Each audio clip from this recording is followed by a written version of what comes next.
And so you have a gentleman from Spanish Wells who's worked for years, paid international insurance for years, and all of a sudden one day he falls off his roof and he now needs to get from national insurance, and he has spent $20,000 getting medical attention out of his own pocket, because now, even though he's paid all this money into national insurance, as a fisherman, they never returned a dollar to him. That's national insurance for you now. You understand? And you're still being forced to pay it. And they're increasing it not because they want to benefit you or they want to help you. They're increasing it because they need this money to play with and play in. The PLP and the FNM will never give you an honest accounting about what happened to your money.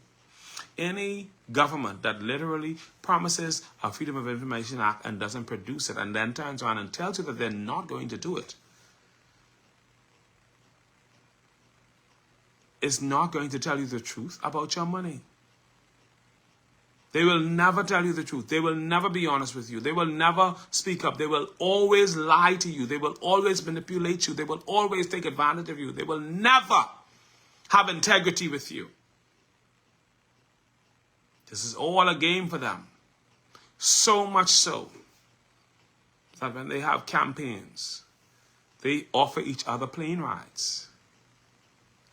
You remember when the FNM played that little game during the by-election where they knew they were losing, and the PLP said, "Oh, we're transporting our supporters on Bahamas Air," and they transported the supporters free of charge on Bahamas Air. And they said to the FNM, "Listen, we're going to transport your supporters free of charge on Bahamas Air." That's the foolishness they're doing with the Bahamian people's money. And they transported. And the FNM tried to use it as a political football. Oh, the PLP said they offered us to transport our supporters on Bahamas, but we said no. Yeah, because we stupid. And we don't know that you guys are playing a game with us and trying to manipulate us while doing the very same things. Huh?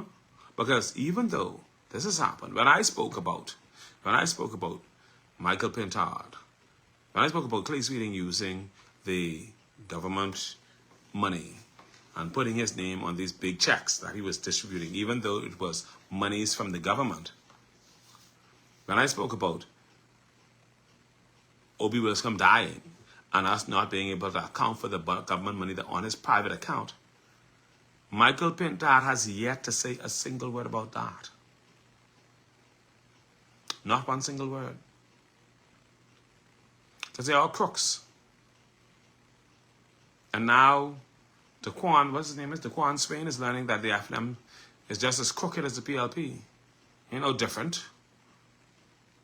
He's screwing him over. He's a young man.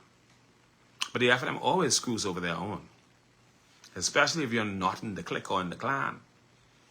And I told you all the MCMs are for sale. All of them. I told you all they have no integrity. They're all crooks, PLPs and FNMs. The PLP, even though the FNM is trying to make them look bad, they may be crooked, but at least they try to grease some of the small men. The FNM, they are about the elites. And so they had no problems paying millionaires $9 million to feed Bahamians when they could have taken that $9 million and put it on Bahamians' accounts, put it in their hands, or put it on credit cards to them, or put it on a national insurance card and let them feed themselves. But the FNM has to find some way for their cronies and their crooks and the people who funnel them, they have to find some way to feed them, and what better way than to use the funds of the Bahamian people.